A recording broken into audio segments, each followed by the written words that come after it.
उनको लगता है कि जब पॉलिटिकली इन मुद्दों पर ये एग्रेसिव हो रहे हैं, ये एक्टिव हो रहे हैं, तो उस चीज को वो मॉडिफाई कर देते हैं, आपके पास वो मुद्दे भी नहीं छोड़ते।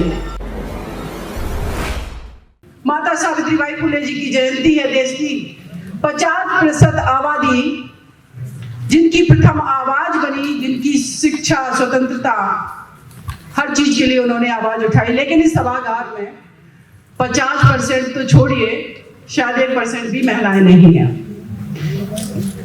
तो मैं एक चीज पर बैठी बैठी विचार कर रही थी यहाँ पर कि आखिर इस मंच की जब मैं अध्यक्षता कर रही हूँ, बातें सच बोलूंगी, कड़वी लग सकती हैं तो लग जाए। मैं ये सोच रही थी कि जब मैं इस मंच की अध्यक्षता कर रही थी, जब मैं आई, तो आखिर जो चेयर बीच में पड़ी हुई थी अध्यक्ष की, वो ऑक्युपाई किसने करनी। ये एग्जाम्पल मैं दे रही हूँ, मुझे बुरा नहीं लगा, लेकिन मैं ये बताने की कोशिश कर रही हूँ कि वो कुर्सी किसने ऑक्युपाई कर ली। तो मैंने कई एक बिंदुओं पर विचार किया। वो कुर्सी उन्होंने ऑक्युपाई कर ली जो हमसे पहले आ गए थे, भले ही हमारा उस पर अधिकार था। वो कुर्सी उन्होंने ऑक्युपाई कर ली, उस पर विराजमान हो गए, जो सुबह जल्दी उठे होंगे, स्ट्रेटजी बनाई होगी और आकर के बैठ गए होंगे। इस देश के अंदर जितने भी आंदोलन चल रहे हैं, जितना भी सामाजिक ताना बाना स्ट्रक्चर है, तो किसी ने तो ये प्लानिंग पहले कर ली होगी, इसीलिए वो सत्ता में आसीन है। आबादी हम लोगों की ज्यादा है इस देश के अंदर, करीब 90% आबादी है ओबीसी, एससी, एसटी, माइनॉरिटी की। हम बार बार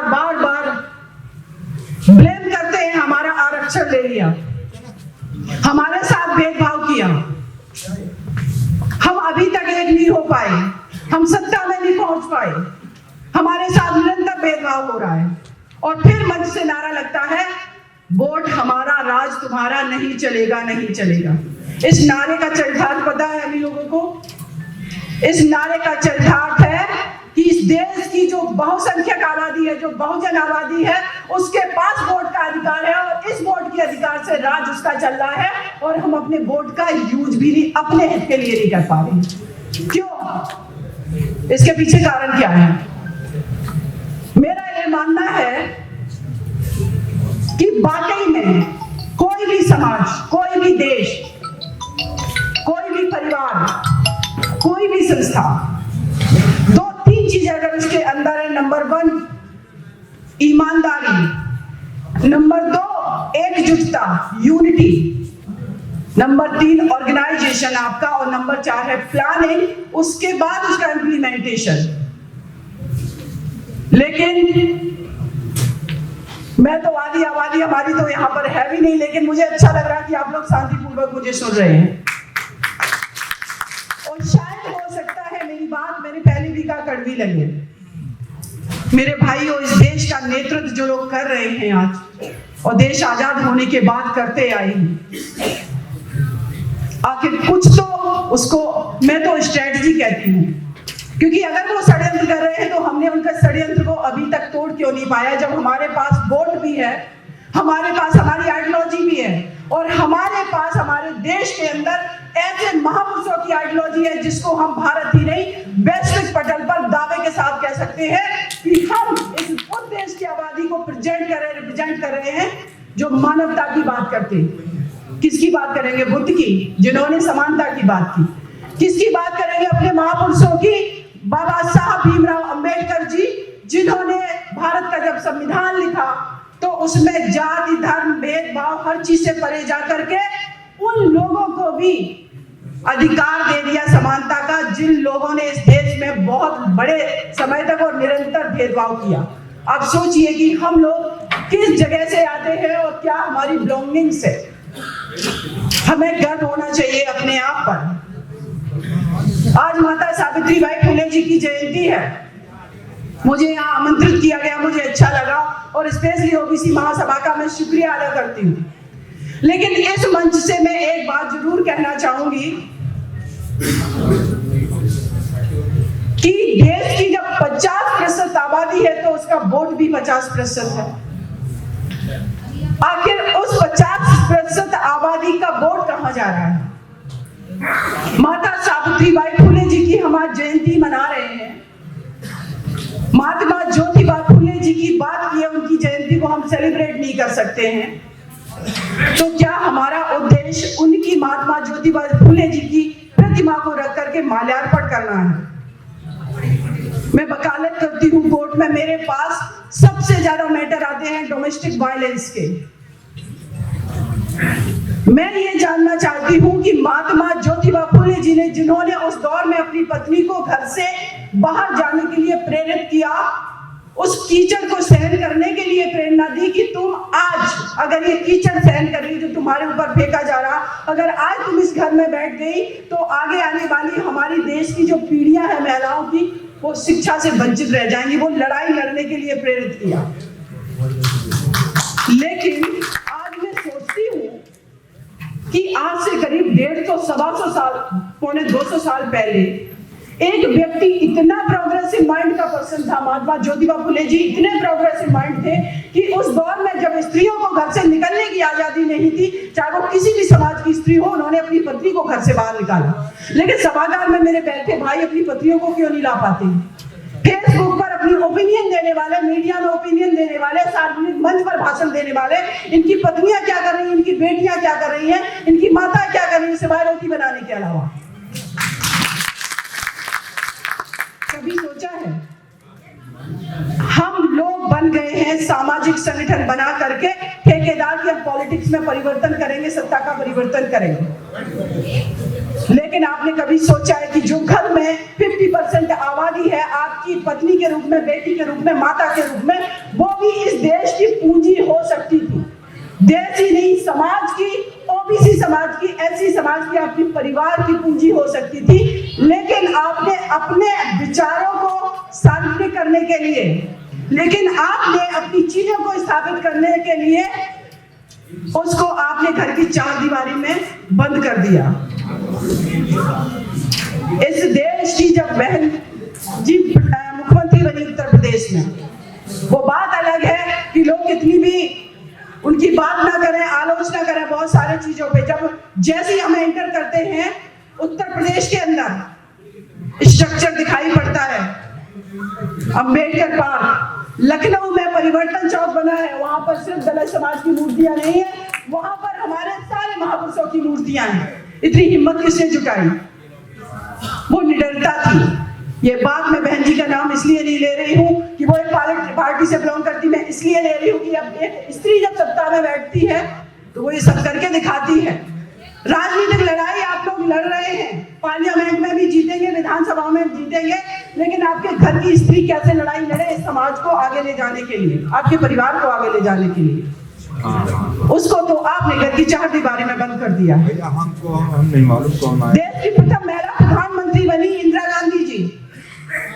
आज पाकिस्तान के नाम पर पाकिस्तान ये कर देगा, पाकिस्तान वो कर देगा, दो टुकड़े कर दिए उन्होंने।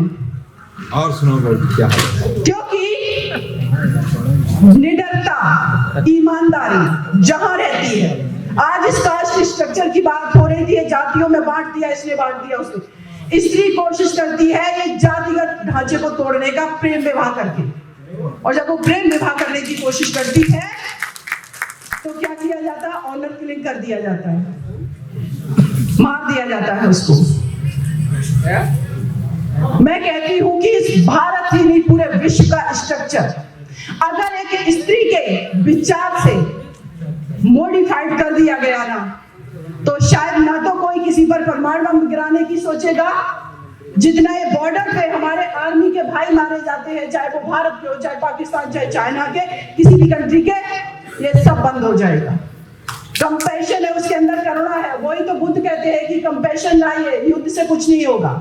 तो ये चीजें सत्ता में भी इंप्लीमेंट होगी, और ये सत्ता में इंप्लीमेंट होंगी तो आपके घरों में भी इंप्लीमेंट होगी। इसलिए अपने घर की स्त्री को भी निकालिए, उसको देश की पूंजी समझिए, उसको सिर्फ ऑब्जेक्ट मत समझिए। एक किसी के घर की स्त्री, जब मैंने निर्भया केस फाइट किया, बहुत लोग तो कहते हैं प्रोजिक्यूशन का केस था। मैं आज बता देना चाहती हूँ, SC ST और महिलाओं के खिलाफ मुकदमे में कंप्लेनेंट को सुना जाना जरूरी है। अगर उसको नहीं उसके एडवोकेट के माध्यम से सुना जाएगा, वो केस आगे नहीं बढ़ पाएगा। ये क्लियर करना बहुत जरूरी था। 4 लोगों को फांसी की सजा कराई मैंने। मैं आप लोगों को बताना चाहती हूँ, सुरेंद्र कोहली निठारी कांड हुआ था, आप लोग जान रहे होंगे, नोएडा में। वो व्यक्ति खून पी जाता था छोटे छोटे बच्चों का। कहाँ है सरकारें? सोई हुई है। करा पाए फांसी की सजा? एक मैटर है सबने बनाम यूनियन ऑफ इंडिया का। एक स्त्री ने अपने परिवार के 7 सदस्यों को मार दिया, एक छोटे बच्चे को भी मार दिया। मैं आज इस मंच से कह रही, कोई फांसी नहीं करा सकता। सुरेंद्र कोहली को भी फांसी नहीं होगी। वो लिटिगेशन का पार्ट है, उस पर हम कभी बात करेंगे। क्योंकि डिले के ग्राउंड पर अगर आपने किसी भी प्रिजनर को बहुत दिनों तक जेल में रखा, 12-13 साल तक, वो डिले का ग्राउंड बन जाता, आजीवन कारावास में परिवर्तित हो जाता, आप फांसी नहीं दिला सकते। ऐसे 17 case supreme court of India ने कम्यूट कर दिए आजीवन कारावास में। आपकी ये बहन सिस्टम से लड़ती रही, जुडिशरी से मैंने लड़ाई की, सार्वजनिक मंच पे मैंने बोला, सुप्रीम कोर्ट ऑफ इंडिया ने 18 महीने निर्भया केस पेंडिंग रखा। मैं इनिशिएटिव लेती रही कि आप क्यों नहीं करेंगे। देश के राष्ट्रपति को मैंने बोला कि आप कहते हैं कि महिलाओं के खिलाफ क्राइम ना हो, तो मैं आपसे कहती हूं कि आपके पास जो मर्सी पिटीशन पेंडिंग है 12 साल से, उनको आप डिसीजन लीजिए। किसकी बात कर रहे हैं? जो जहां है ईमानदारी से काम कर ले। घर में है तो घर में ईमानदारी से काम कर ले। एक व्यक्ति अगर वो बात कर रहा है सामाजिक न्याय की, अगर वो बात कर रहा है सत्ता के परिवर्तन की, तो पहले आप अपने घर की स्त्री के साथ सामाजिक न्याय और बच्चों के साथ कर लीजिए, फिर जाति के साथ भी कर लीजिए। जितने जातिगत संगठन बने, मैं कह रही हूं, अपनी जाति के लोग भी ईमानदारी से एक दूसरे का सपोर्ट कर दे, देश अपने आप तरक्की कर जाएगा और आपको पॉलिटिकल पावर भी मिल जाएगी। लेकिन सच ये है कि हम जाति के अंदर भी अपनी जाति के लोगों को भी सपोर्ट नहीं करते। पता नहीं एक हाइपोथेटिकल लड़ाई चल रही है, जो वर्चुअल दुनिया में लड़ाई चल रही है। मैं मानती हूँ इन चीजों को कि बहुत सारी चीजें हुई है, इंप्लीमेंट हुई है बहुत सारी चीजें उसका, लेकिन जिस तरीके से हमारी संख्या है, जिस तरीके से हमारी फाइट होनी चाहिए, निरंतर सभी लोग कहते हैं कि बार बार बीजेपी आ जा रही है। बीजेपी आ रही है स्ट्रेटजी के बदलने से। बीजेपी किस वजह से आ रही है? अगर लोग कहते हैं, हम सभी लोग डिस्कशन करते हैं कि ईवीएम जब तक नहीं हटेगी तब तक कोई पार्टी आ नहीं सकती सत्ता में, ना केंद्र में ना स्टेट में। तो भाई इस दिल्ली की धरती पर कभी क्या हम 10 लाख की संख्या में भी, चलो सुप्रीम कोर्ट नहीं सुन रहा है, 10 लाख की संख्या में भी हम कभी यूनाइट होकर के उतरे हैं प्रोटेस्ट करने के लिए? अगर हम डेमोक्रेटिक कंट्री हैं, अगर हमारे भारत का संविधान कहता है we are people of India की बात करता है प्रेमबल में, तो मैं कहती हूं कि हमारी जो प्रेमबल है, हमारा जो भारत का संविधान है, उस संविधान में संविधान को लचीला बनाया बाबा साहब ने कि अगर समय परिवर्तनशील है, अगर चीजें परिवर्तनशील है, तो देश की जनता के हाथ में वो पावर दिया है कि आप रोड पर उतरिए, आंदोलन करिए, संविधान में भी परिवर्तन किए जाएंगे। लेकिन हम क्या करवा पाए? इस देश की इतनी बड़ी आबादी होने के बावजूद भी। अभी रिसेंटली मैं एक केस को सुन रही, यहाँ पर Hathras case, gangrape and murder case में फाइट कर रही हूँ। जजमेंट रिसेंटली आने वाला है। आपको बताती हूँ कि कॉन्स्पिरेसी कैसे हो जाती है कोर्टों के अंदर। एक SC/ST एक्ट है, उस एक्ट में ये प्रावधान है कि एक तो प्रिवेंशन की बात कर रहा है कि किसी भी व्यक्ति के खिलाफ अपराध नहीं होगा, उसको सरकार रोकेगी। अगर अपराध हो गया तो इमीडिएटली कंपनसेशन दिया जाएगा FIR होने पर, फिर उसमें चार्जशीट फाइल होने पर, फिर उसमें सजा होने पर। इलाहाबाद हाई कोर्ट ने कुछ समय पहले जजमेंट दिया है कि जब तक SC/ST एक्ट का मुकदमा आता है, जब तक उस केस में सजा नहीं हो जाती, कंपनसेशन नहीं दिया जाएगा। आप कर लो, क्या कर लोगे? हाथरस केस में ही जिस परिवार का मुकदमा मैं लड़ रही हूँ, उसी परिवार के एक व्यक्ति का उंगलियां काट दी गई थी। वो मुकदमे में उस परिवार के जो अन्य व्यक्ति थे, तो जो आई विटनेस थे, वो हॉस्टाइल हो गए। कोर्ट में गए, कहते हमने नहीं देखा किसने मारा पीटा। ये होता है, अपने लोग गवाही तक देने से डरते हैं, कैसे न्याय करवा लेंगे आप? तभी तो अगली कड़ी में बात आ जाती है कि OBC SC/ST जजेस की संख्या बढ़ाई जाए। कॉलेजियम सिस्टम जो है जब NJEC का आया concept, supreme court of India ने कह दिया कि कार्यपालिका से न्यायपालिका का पृथक्करण है, आप हमारे क्षेत्र में नहीं घुस सकते, कोई कुछ नहीं कर पाया।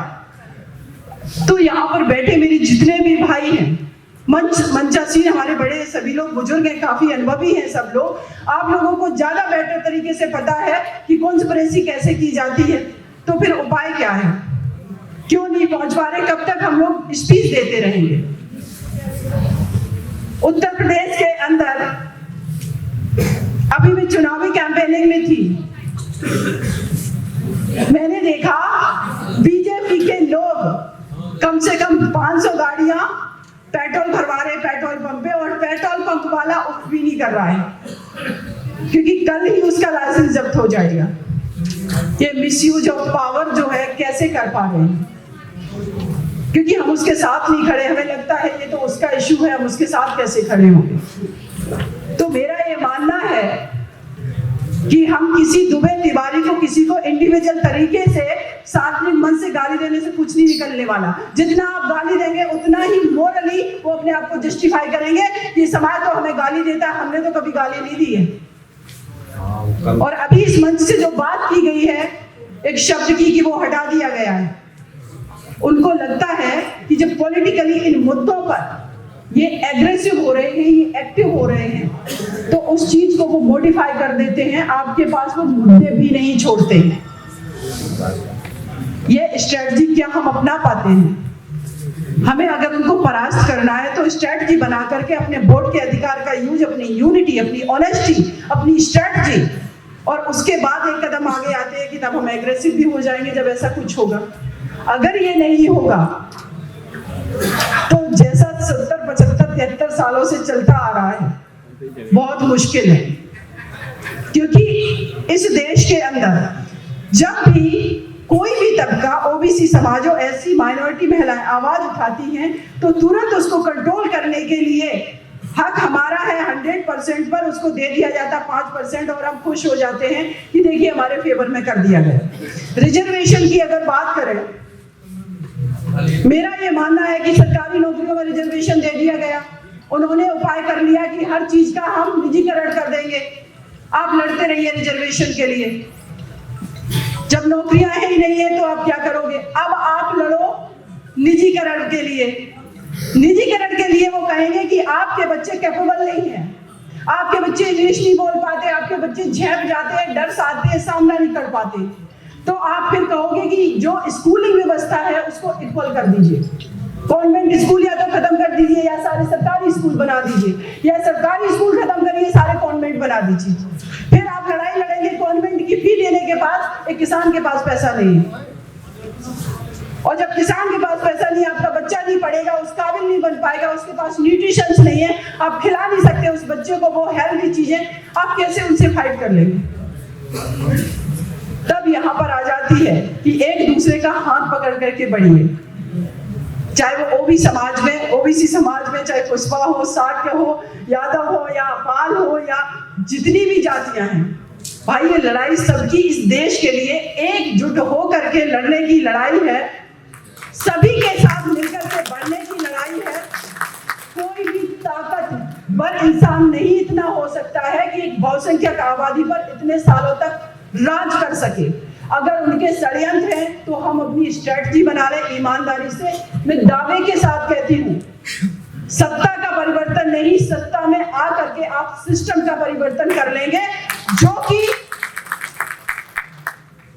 संगोष्ठियां बड़ी बड़ी करने की, हमें अपनी पीड़ा व्यक्त करने का फिर टाइम भी नहीं होगा, हमें स्ट्रेटजी बनाने होंगे।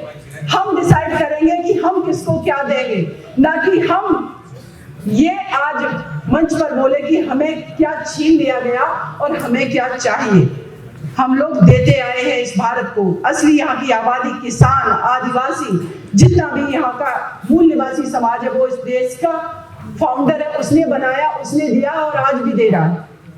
लेकिन आज हम इस दौर में आ गए हैं कि हमें मांगना पड़ रहा है और हमें कहना पड़ रहा है मेरा छीन लिया गया।